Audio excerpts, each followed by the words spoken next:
medical technician 5 years before that. I'm not a public speaker, so please be patient with me. I'm a single mother of 2 teenagers and a healthcare provider. I'm fed up with what is going on in our once great free America, and I was raised to stand up and say something. So thank you for letting me meet everyone, because I just love this. Okay, I'm sorry. As a mom and nurse, I am ingrained to me to protect, and right now, we the people of the U.S. need protection. We need protection from the very offices that we have trusted to look out for us. I've been at the patient bedside to advocate for proper treatment, always keeping my patient's best interest first and foremost on my mind and in my heart. I and all healthcare workers have sacrificed weekends, holidays, birthdays, vacations, sleep, the demands of those ladders, all to care for our patients. I would not change a thing. I love my job. I never choose who I care for. I took care of the rapist, the pedophile, domestic violence offender, drunks. They yelled at me, hit me, spit me, hit me in the face, insulted me. I have cared for the chronic patient who just didn't feel like taking their medicine or going to dialysis, which landed me them in the hospital. I cared for the addict that keeps losing limbs and infections from shooting up. I cared for and honored religious choice to deny the blood products, even when knowing it would lead to the patient's death. I honored and cared for all of them, even if I didn't understand their reason. They were not my choices to make, and I always respect their personal decisions and choices. But now, we are seeing healthcare workers being discriminated against, threatened, intimidated, and fired for their choices. In society, discrimination based on sexual orientation, age, religion, race, creed is wrong, just as discrimination against vaccination status is plain wrong. Some people are even being as extreme as to say that the unvaccinated should lose their freedoms and be denied health care. It is pure hypocrisy to claim that health care is a basic human right while denying health care to the unvaccinated. Any practitioner who denies health care based on a patient's vaccination status should have their license revoked. That's right.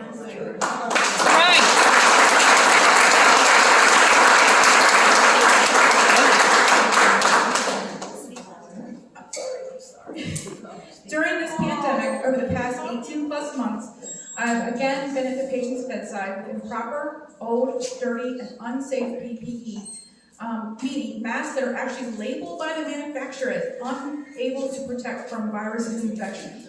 I've also cared for the COVID positive patients while unvaccinated, and I give thanks to my immune system for keeping me safe. Yes. I have had to develop a whole elaborate routine, returning home after a shift as to avoid possible exposure to my family. Healthcare workers have had to endure long hours and layers of unbreathable PPE, manage constant changes to protocols, and overwhelming stress. We have trouble sleeping because when we close our eyes, we replay our day. That's what nurses do. We make sure we have not missed a single beat. We want to make sure we ensure the best possible care of our patients. We feel isolated, unappreciated, and now targeted. We have gone from 0 to 0 in record time. That's right. On the WHO website, you can't stand the WHO anyway, they write about the frontline workers. I quote, "Going to work during the pandemic places frontline workers under immense and unprecedented pressure, putting their physical, mental, social, and well-being at risk. Long exposure to stress can lead to burnout, PTSD, depression, anxiety, tobacco and alcohol." I not want to get a water. And decreased productivity, increased absences from work, increased risk of suicide, and relationship issues. And I continue to quote, "This may mean compromised quality and safety of care." Safety of care, because we'll burn the hell out. Which leads me to the next big issue. The news is telling the public that hospitals are at capacity. Capacity actually means that the number of beds that can be staffed. Hospitals are vastly and dangerously understaffed. It's like being at a restaurant. We have 40 tables. We have 2 waitresses waiting. It's a capacity issue. It's not that they have the people. The problem lies in that these mandates are forcing seasoned and experienced nurses to quit or retire early because of these mandates. Units are seeing record numbers leaving. 6 nurses have left my unit alone in the past 6 months. Whole units are being closed due to staffing, and incidents of sentinel events, which is when we screw up, are rising and patient-nurse terrifying. ratios are getting larger, increasing nurse tech workload, leading to more sentinel beds. You see a trend, right? Healthcare leaderships have told Harford County Council that any nurse not inoculated will be told not to work for them. Not saying they'll be fired. Right. Keyword. I'll come back to that one. An ER cannot run with only 2 or 4 nurses, and this has actually happened last week. The ER had 2 nurses. Good God. Yeah. And what is the upper management solution to the nursing shortage? They are importing foreign nurses to take our place. They are setting them up in apartments and asking the community to help them furnish the apartments. Yeah. What a slap in the face for all the dedicated staff who didn't honor. So why don't they just honor these workers like the heroes they respect, their freedom of choice? I'll tell you why. Cheap labor and foreign staff that will comply, which we won't. Nurses and healthcare workers who don't vaccinate can apply for an exemption. If it is approved, they must submit to weekly testing with a swab that is labeled as being sterilized with EO, ethylene oxide, which is reported by the Environmental Protection Agency. I said, yeah, I practiced that 500 times. Carcinogen. As being a human carcinogen, cancer-causing agent. Inhalation exposure leads to lymphoma, leukemia, myelomas, and breast cancer. Wait, there's more. It also changes the DNA in cells. And, as a side note, children are more susceptible to those DNA changes. Ooh, Hitler bit. Like it again. If the healthcare worker refuses to be tested, okay, I know you love me. If the healthcare worker refuses to be tested, they will, quote, for the protocol, will receive final written warning and receive disciplinary suspension without pay for 30 days until they comply. Yeah. And if we don't comply, you'll love this, in 30 days, we will be considered to have resigned from employment. No. No way. Yeah, this verbiage gets them out of paid unemployment. No one should have to decide between their livelihood and being violated. That's right. We all know whole theory, medical rape. Yeah. But another issue as a nurse, do we all forget about titers? You all know what a titer is? Okay. So, where did that go? You have a natural immunity that has been proven to be 13% more effective than this injection they're pushing that actually loses efficacy after time. So why no titers? Is it because they can't isolate the COVID to actually test for it? Just like the PCR test that's proven ineffective and inconclusive. I mean, you could have COVID, you could have flu, who really knows? Little tidbit of information. 2018-2019 flu cases, 36 million in the United States. 2019, 2020 is online, check it, 38,000 cases. Ready? 2020 to 2021, 1,800. Yeah. It's a miracle. This year. So, I was raised that it smells like a duck, looks like a duck, it's fishy. Can you say that?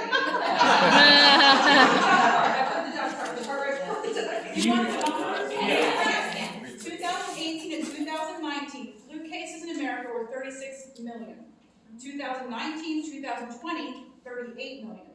2020, 2021, 1,000. There's no flu anymore. That makes sense, doesn't it? Yeah. Flu has been cured. Wow. 36 million to 38 million to 36 million to 38,000. No, there's 1,000. 38 million, 36 million. 36, 38, and then 1,000. Okay. Because she said thousands. It's a miracle. It was a miracle. 38 million to So 1,000. I guess you guys are online because you're educated or smart. Some of you have heard Yeah, about we Julia flattened the Valley. curve. She's a recent testimony she provided on the Veritas site. She's a That's right. We were just talking about that. master's trained nurse who works for the Department of Health and Human Services. And she's come out to speak of the issues patients are having getting their injections. All the side effects, which we all know somebody somewhere who's had myocarditis, clotting, strokes, seizures. It's a cluster. Her colleague, Gail, one nurse who's a pharmacist, who actually spoke, she was forbidden to release hydrochloroquine under threat of losing her job. And I've heard this before, like, look, this is not just her on the internet. This is something I've heard locally from other clinicians.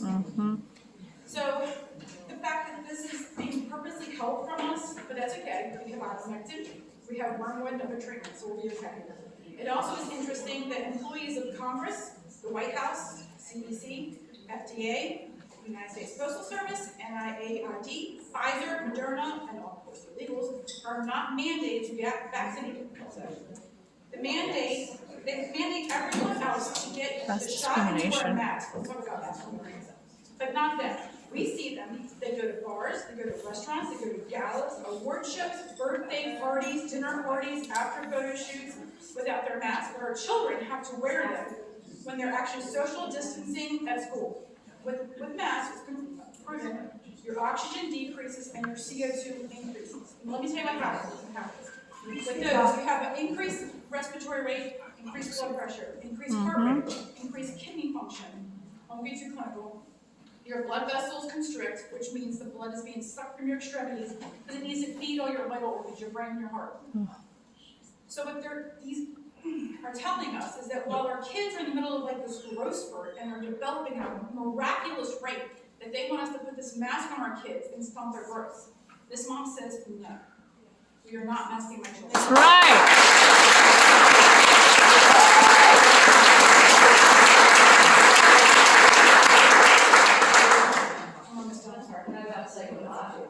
Oh, there's so much. I didn't want to burden you guys. A quote from Kissinger in 2009 at the WHO Council meeting on eugenics, which we heard about before, he stated, I quote, "Once the herd accepts mandatory inoculation, it's game over. They will accept anything. Formula blood or organ donation for the greater good. Control sheep's minds and they control the herd." I don't know about you guys, but that post scared me and really made me mad. It scares me because I already see so many sheep. And it makes me mad because who do they think they can control me and take away my rights? As a mother, a nurse, and a woman of God, I am tired. I am tired and I'm pissed. I'm tired of being threatened by my leaders, of being coerced, of discrimination, of being shamed because I stand up for my God-given rights, and I'm tired of the blatant hypocrisy. I'm tired of being lied to and gaslighted by my government. I'm tired of being told to follow the science when I know full well the information they are presenting is false and does not add up.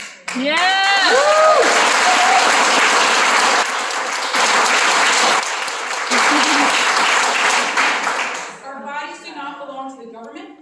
Our bodies do not belong to employers. And what goes into them is solely up to us and what is ordained by God.